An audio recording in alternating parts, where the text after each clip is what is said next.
له افغانستانه د سرتیرو د وتلو لپاره د واشنګټن چمتووالی د امریکا متحده ایالاتونو دفاع وزیر وایي له افغانستانه د ځواکونو د وتلو لپاره لازمې لارښوونې شوي دي.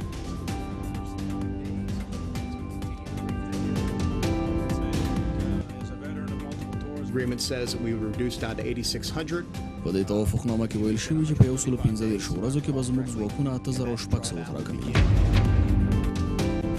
د آزادېدونکو طالب بندیانو د بایومټریک بهیر پیلېدل. پخواني طالب چارواکي وایي په بګرام زندان کې د طالب بندیانو د بایومټریک بهیر پیل شوی ده.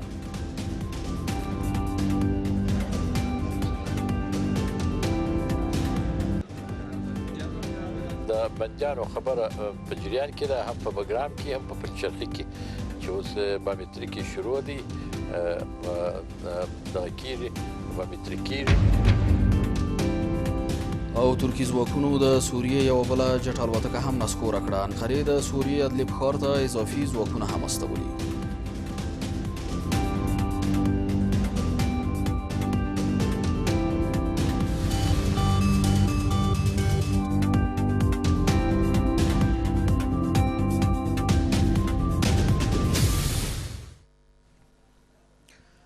سلام، د شپږو بجو خبري ټولګې ته ښه راغلاست. نن سه شنبه د 1499 هجري لمریز کال د کب 14 او د 2020 میلادي کال د مارچ 3 نیټه ده. د هم پوره خبرونه وایاند سید ادریس سادات. د امریکا متحده ایالاتونو دفاع وزیر ویل افغانستان د امریکایي ځواکونو د وتلو لپاره د چمتووالي امر کړی ده. مارک سپیرا او د پوځ لوی درستیز مارک میلی د یوې خبري غونډې په ترڅ کې ویل ممکن په افغانستان کې د تاوتریخوالو کمښت صفر ته ونه رسیږي، خو په دې برخه کې جدي هڅې پیل شوې دي. امریکایي چارواکي وایي له وسله والو طالبانو سره د شوې هوکړې له مخې به له افغانستانه په راتلونکو 115 ورځو کې یو شمېر سرتیري ووځي او نور سرتیري به راتلونکو اقداماتو ته په پام له دې هیواده بهر شي. د امریکا او طالبانو ترمنځ د سولې توافق تر لاسلیک وروسته پنټاګون په افغانستان کې خپلو پوځي قمندانانو ته امر کړی چې د پوځیانو د وتلو لپاره د چمتووالی ونیسي. د امریکا دفاع وزیر چې د هیواد له لوی درستیز سره یې ناستې ته خبرې کولې ویل د هوکړې پر اساس د توافق له لاسلیک 10 ورځې وروسته له افغانستان څخه د امریکایي ځواکونو د وتلو بهیر پیلېږي. Agreement says that we were reduced down to 8,600. په دې توافقنامه کې ویل شوي چې په 115 ورځو کې به زموږ ځواکونه 8600 راکمېږي. دغه بهیر د تړون د لاسلیک په 10مه ورځ پیلېږي. موږ په افغانستان کې خپلو پوځي قمندانانو ته امر کړی چې چمتووالی ونیسي، خو په یو ځل د ټولو امریکایي ځواکونو وتل ممکن نه دي. دا چاره به د راتلونکو اقداماتو پر اساس پرمخ وړل کېږي. دغه امریکایي چارواکي وایي له طالبانو سره د سولې تړون لاسلیک د سولې ټینګښت لپاره لومړی ګام دی او دوی تمه لري چې راتلونکي اقدامات به دایمي سولې ته زمینه مساعده کړي. امریکایي چارواکي وایي ممکن په افغانستان کې د تاوتریخوالي کمښت صفر ته ونه رسیږي، خو د دې هدف لپاره جدي هڅې روانې دي. هغوی وایي په طالبانو کې هم څو ډلې دي او ممکنه نه ده چې په یو ځل د تاوتریخوالي پای ته ورسیږي. طالبان یوه ډله نه ده، هغوی متحد نه دي. څو نورې ترهګرې ډلې هم د هغوی په لیکو کې فعالیت کوي. که تاسې فکر وکړئ چې په افغانستان کې به تاوتریخوالی په بشپړ ډول پای ته ورسیږي، ممکن دا کار ونه شي. تاوتریخوالی به صفر نه شي، خو له دې سره بیا هم دغه توافق د سولې لپاره یو ښه ګام دی.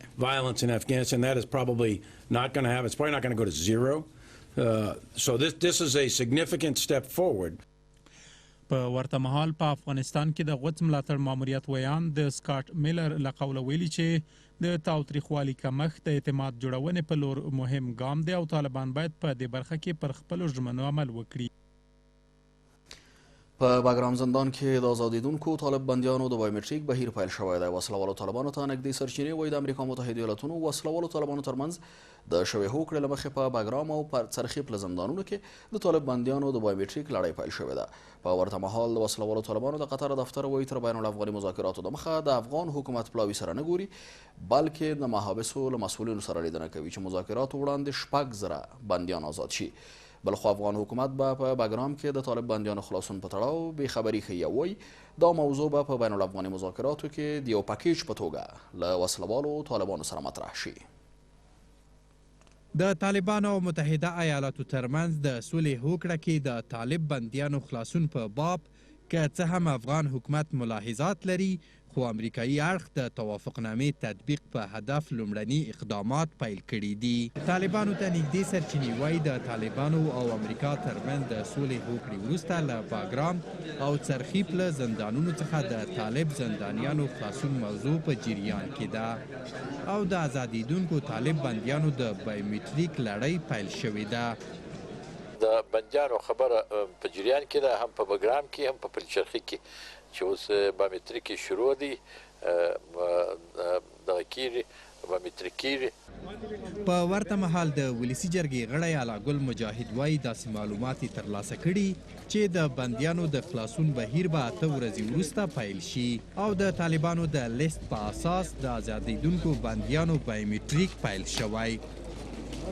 اسم والا دی دا هم ترتیب کړی و، اوس کېدای شي د دې نه ایسته یو 8 ورځې وروسته د بندیانو هغه به شروع شي، د هر بندون دوسیه به وي او کمیسیون به وي، کار روان ده. اوس هم یو تعداد بندیان بایومټریک کېږي د باګرام نه چې زه څونه خبر یم او هغه کوم بندیان چې په لیست کې دي هغه بایومټریک کېږي، تیار آمادګي لري چې خوشي شي. ویل کېږي چې 2200 بندیان په باګرام، 1100 څرخیپ له او 4000 طالب بندیان په ولایتونو کې زنداني دي چې د بین الافغاني مذاکراتو لپاره به د باور جوړونې لپاره دا ګام واخیستل شي. په ورته مهال په قطر کې د طالبانو سیاسي دفتر وایي له کابل څخه د افغان حکومت ورغلي پلاوي سره د دوی هیئت نه دی لیدلي. سهیل شاهین په خپل ټویټر پاڼه لیکلي چې د طالبانو د بندیانو چارو مسؤلین به د افغان حکومت د محابسو مسؤلینو سره د 6000 طالب بندیانو خلاصون لپاره وګوري. قطر ته د کابل ادارې له راغلي هیئت سره زموږ هیئت نه دی لیدلي. د طالبانو دریځ دا دی چې د بین الافغاني مذاکراتو نه مخکې د اسلامي امارت د بندیانو د چارو مسؤلین یوازې د افغان حکومت د محابسو له مسؤلینو سره د بندیانو د خلاصون په رابطه ویني ترڅو تر مذاکراتو وړاندې 6000 بندیان آزاد شي. په ورته مهال د ولسمشر د ملي امنیت شورا دفتر په باګرام کې د طالب بندیانو بایومټریک کېدو په تړاو بې خبري ښیي، خو دغه مسله په بین الافغاني مذاکراتو کې د یو پیکج په توګه د بحث وړ بولي. په باګرام کې د خلاصون په هدف د طالب بندیانو بایومټریک لړۍ پیلېدو څخه په داسې حال کې خبر ورکول کیږي چې ولسمشر غني ننګرهار ته د سفر پر مهال ویلي چې په هغه شرط طالب بندیان آزادوي چې دوی له پاکستان سره اړیکې پرې کړي. ولسمشر غني وایي که وسلوال طالبان د بندیانو آزادول غواړي افغان حکومت هم خپل شرطونه لري. اشرف غني چې په ننګرهار ولایت کې یوې غونډې ته خبرې کولې وویل په سوله کې یو لوری هر څه نه غواړي او که وسلوال طالبان د بندیانو مسله مطرح کوي افغان حکومت هم خپل شرطونه لري او طالبان روښانه کړي چې څه وخت د پاکستان لمن پرېږدي. ولسمشر غني وایي وسلوال طالبان له بهرنیو سره سوله کوي او افغان لوري سره جګړې ته دوام ورکوي چې جهاد یې تر سوال لاندې دی او افغان وژنه جرم دی. ولسمشر غني ننګرهار ولایت ته د سفر پر مهال له طالبانو سره د سولې هوکړې او طالب بندیانو آزادولو برخه کې د افغان حکومت شرایطو پر منلو ټینګار وکړ.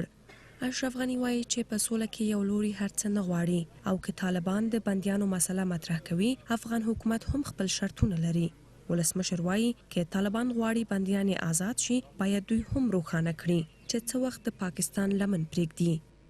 که په بندیانو باندې حقیقي دا د شرط نه کړي چې نور شي نه موږ هم شرطونه لرو. ما ته دې ووایي څه وخت له پاکستان نه وځي. ولسمشر غني همداراز ټینګار کوي چې طالبانو یوازې له القاعده سره د اړیکو د پرې کولو ژمنه کړې او نورو بهرنیو ډلو سره یې د اړیکو په تړاو څه نه دي ویلي. غني وایي طالبان چې بهرنیانو سره سوله کوي او افغان لوري سره جنگ ته دوام ورکوي جهاد یې تر سوال لاندې دی او افغان وژنه جرم دی.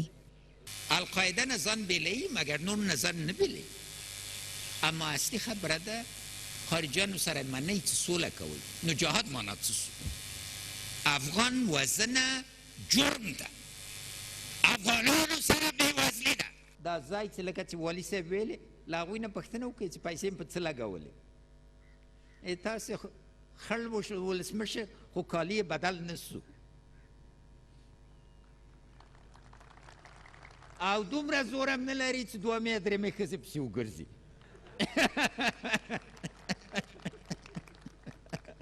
نو دوی نه پوښتنه وکړي مهرباني. تر دې غونډې وروسته ولسمشر غني د 201 سیلاب خپل اردو له منسوبینو سره وکتل او له هغوی سره په خبرو کې روانه جګړه تحمیل وبلله. اشرف غني وایي داسې تصور و چې اشرف غني به وتښتي، خو دغه تصور غلط ثابت شو. جنگ سر ما تحمیل شد. این جنگ تحمیلی بود چون دشمنای ما محاسبه غلط کردن. دوی خیال کرد که څو عمله را باندې وکړي موږ دوه پښې لرو، دوه پښې نور هم خرڅ کوو، تښتو. موږ د تښتې خلق نه یو. د طالب بندیانو آزادېدو په اړه د حکومت پر شرطونو د ولسمشر غني ټینګار داسې مهال دی چې ویل کېږي باګرام او څرخي پله زندانونو کې د آزادېدونکو طالب بندیانو د بایومټریک بهیر پیل شوی دی. یوناما وایي د بین الافغاني مذاکراتو لپاره باید د اورکم بهیر دوام وکړي. په افغانستان کې د ملګرو ملتونو دفتر یا یوناما په یوه اعلامیه کې د افغان حکومت خلاف د وسلوالو طالبانو د بریدونو په غبرګون کې وایي د بین الافغاني خبرو لپاره د مناسب فضا او سیاسي جوړجاړي لپاره د تاوتریخوالو د کموالي بهیر دوام ومومي. په افغانستان کې د اروپایي ټولنې استازي هم ویلي اوس د بریدونو وخت نه دی او د باور فضا جوړېدو لپاره باید هڅې وشي. وسلوالو طالبانو ته نږدې کسان وایي د دوی د بریدونو د بیا پیلېدو علت د ولسمشر غني د وروستۍ څرګندونو په اړه د وسلوالو طالبانو غبرګون دی. خو کورنۍ چارو وزارت وایي د افغانستان امنیتي او دفاعي ځواکونه د خلکو د دفاع مسؤلیت لري او د وسلوالو طالبانو د بریدونو مخه نیسي.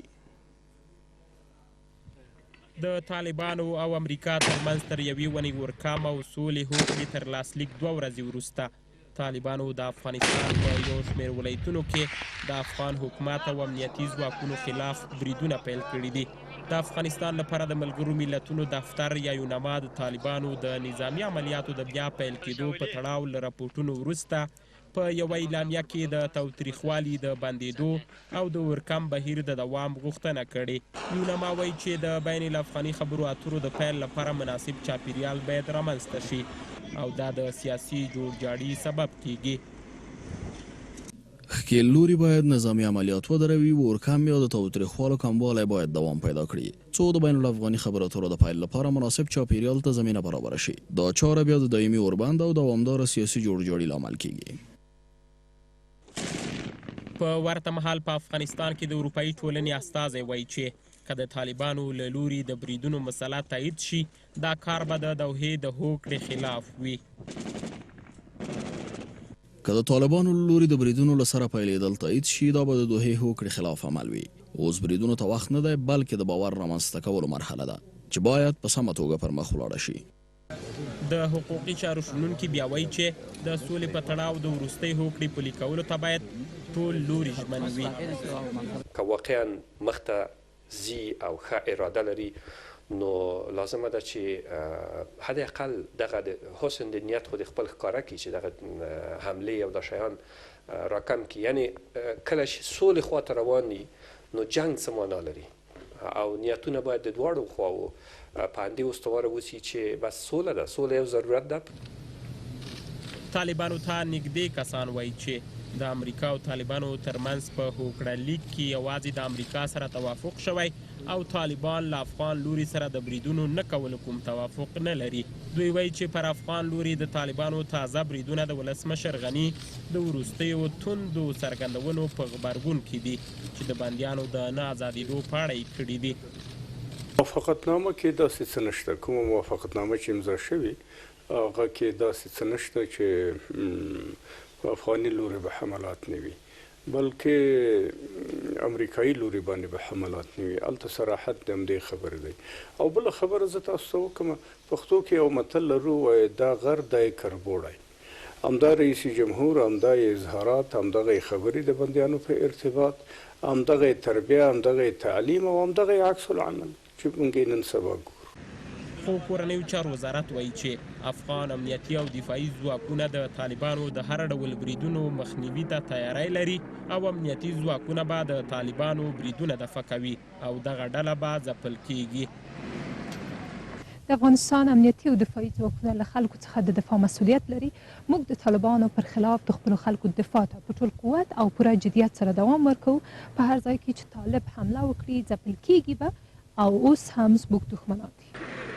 پر افغان ځواکونو د وسلوالو طالبانو د بریدونو په تړاو اندېښنې داسې مهال دي چې وسلوالو طالبانو تازه په میدان وردک، فراه، غور او ځینو نورو ولایتونو کې پر امنیتي پوستو بریدونه کړي دي. پخوانی ولسمشر حامد کرزی وایي د سولې هڅو د پرمختګ لپاره د ښکیل لوري له جګړو لاس واخلي. د افغانستان پخوانی ولسمشر له مطبوعاتي دفتره په خپره شوې اعلامیه کې راغلي حامد کرزی په هیواد کې د جګړې د کمښت اونۍ چې د ټولو هیوادوالو له تاوده هرکلي سره مخ شوه د خلکو افغانستان لپاره ستر خیر بولي. حامد کرزي په جګړه کې له ټولو ښکیلو خواو غوښتنه کړې چې د سولې د کوښښونو د ښه پرمختګ او د اعتماد فضا د لا ټینګښت لپاره له جګړې لاس واخلي. کرزي وایي له داسې اظهاراتو د په کلکه ډډه وشي چې د سولې هڅې زیانمنوي. پخوانی ولسمشر حامد کرزي هیله څرګندوي چې د بین الافغاني مذاکراتو له لارې به هیواد کې د تلپاتې او سرتاسري سولې د ټینګښت لپاره د عملي اقدامات ژر تر ژره پیل شي.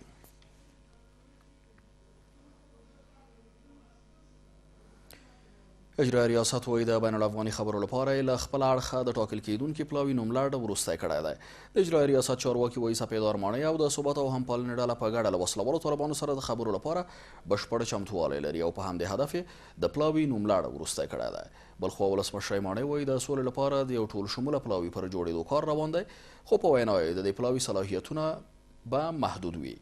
ځینې سیاسي ګوندونه د بین الافغاني پلاوي د ټاکلو په اړه پر متعددو هڅو نیوکه کوي او وایي افغان حکومت او سیاسون د په ګډه له یو واحد دریځ سره د سولې په خبرو کې ګډون وکړي.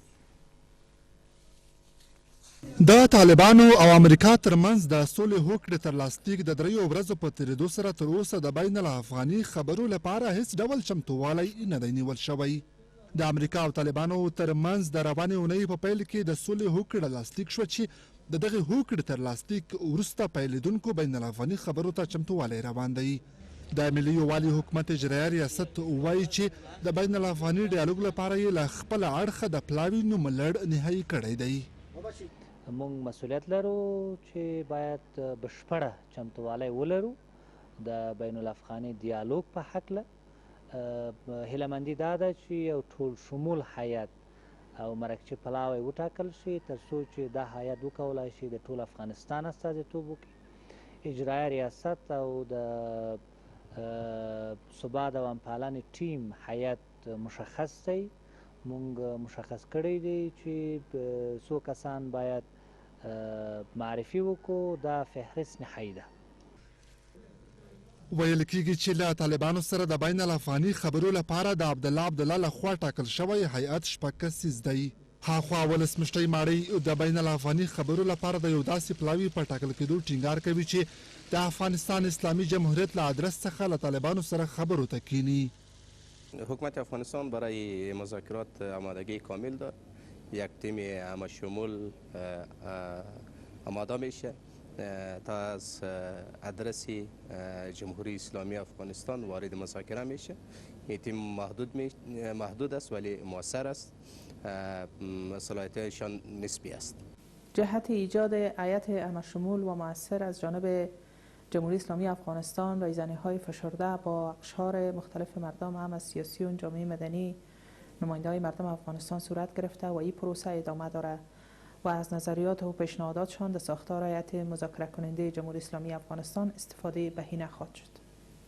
بلخوا ځینې سیاسي ګوندونه نیوکه کوي چې د بین الافغاني خبرو لپاره متعددې هڅې دغه بهیر له ستونزو سره مخ کولی شي. دوی وایي چې له طالبانو سره د خبرو لپاره د افغان حکومت او سیاسیون له یوه واحد دریځ څخه وربړاندې شي. که ما دودستگی بکنیم با عزت و آبروی ملت بازی میکنیم و خواستیم از اجرایه و از دیگه نهادها همی است که کوشش کنیم با یک اتحاد، یک پارچگی به مذاکرات بریم. له طالبانو سره د مذاکراتو په هدف په کور دننه د افغان حکومت او سیاسي ګوندونو ترمنځ د سیاسي اجماع نشتوالي په تړاو څرګندونې داسې مهال دی چې د طالبانو او امریکا د سولې هوکړې له لاسلیک د 3 ورځو په تېرېدو سره تر اوسه د دې هوکړې د موادو د تطبیق چارې نه دي پیل شوي. طالب زندانیان د یو منطقي میکانیزم پر اساس خوشي شي څو په راتلونکي کې د جګړې لامل نشي. د سولې لپاره د ځوانانو د اړیکو ګروپ وایي د طالب زندانیانو آزادولو مسله کې جنجال باید د سولې پروسې د تخریب لامل نشي او له حکومت او امریکا متحده ایالاتونو غوښتنه کوي چې د وسلوالو طالبانو د خوشي کولو لپاره یو مشخص میکانیزم جوړ کړي څو په راتلونکي کې د تشدد سبب نشي. دوی همداراز د جګړې دوام بشري جنایت بولي. له حکومت او وسلوالو طالبانو غوښتنه کوي چې جګړه بنده کړي څو بین الافغاني مذاکراتو ته زمینه مساعده شي. د امریکا او طالبانو ترمنځ د سولې له توافق نه افغانان ملاتړ کوي او د دې بهیر په تړاو ځینې اندېښنې هم لري. د سولې لپاره د ځوانانو د اړیکو ګروپ وایي چې د طالبانو د زندانیانو مسله کې ستونزې باید د سولې پروسې د تخریب سبب نشي. دوی له حکومت او متحده ایالاتو څخه غوښتنه کوي چې د طالب زندانیانو د خوشي کېدو لپاره د یو منظم میکانیزم رامنځته کړي څو دغه ډله په راتلونکي کې د جګړې د تشدد سبب ونه ګرځي. ما از حکومت افغانستان و ایالات متحده آمریکا می‌خواهیم تا برای ایجاد فضای اعتماد و حسن همکاری برای رهایی زندانیان طالب میکانیزم منطقی و سنجیده شده طرح و اجرا گردد. تا رهایی این زندانیان سبب تجدید و ادامه جنگ در کشور نگردیده. شخص رئیس صاحب جمهور صدا میکنم که هرچی زودتر به ادبیات خشنی که صدمه وارد کنه به پروسه صلح و آغاز مذاکرات بین الافغانی از او جلوگیری کنند. د امریکا او طالبانو ترمنځ د توافقنامې لاسلیک څخه دوی ملاتړ کوي خو د ممکنه احتمالي تحولاتو رامنځته کېدو په برخه کې اندېښنې لري. دوی وایي ویره لري چې تیرې تجربې بیا ځلې تکرار نشي. د ځوانانو دغه ګروپ له طالبانو او حکومت څخه غوښتنه کوي چې افغان وژنه دې نوره ودروي څو بین الافغاني مذاکراتو ته زمینه مساعده شي. ویره دا لرو داسې نشي چې د 1980 کال د کورنۍ جنگونو تجربه یو ځل ترخه تجربه یو ځل بیا په افغانستان کې تکرار شي. ما از قوت‌های دفاعی و امنیتی همچنان تحریک طالبان جدا می‌خواهیم که برادرکشی را متوقف و بگذارند که مذاکرات بین الافغانی آغاز و به نتیجه مثبت برسد. د سولې لپاره د ځوانانو د اړیکو ګروپ په داسې حال کې د طالب زندانیانو د خوشي کېدو لپاره د یو منظم میکانیزم غوښتنه کوي چې د امریکا او طالبانو ترمنځ د سولې د توافقنامې د لاسلیک په اساس 15,000 طالب زندانیان به افغان حکومت په شاوخوا 10 ورځو کې خوشي کوي او طالب لوري به هم د افغان حکومت زربندیان آزادوي. په هلمند ولایت کې د مدني ټولنې پر همغږۍ پر مرکز برید باید وڅېړل شي. د هلمند د مدني ټولنې د همغږۍ مرکز غړو او هلمندیانو د یو لاریون پر مهال وویل وروسته له هغې چې دوی په دې ولایت کې د سولې په تړاو غونډه جوړه کړه او د ولسمشر ټاکنو پایلو د لغوه کېدو غوښتنه یې وکړه، د هلمند سیمه ییز چارواکو د دوی پر دفتر برید وکړ او یو شمېر کسان یې سخت وهلي او ډبولي دي. دوی وایي دا د بیان پر ازادۍ برید دی او که ونه څېړل شي خپلو اعتراضونو ته به دوام ورکړي.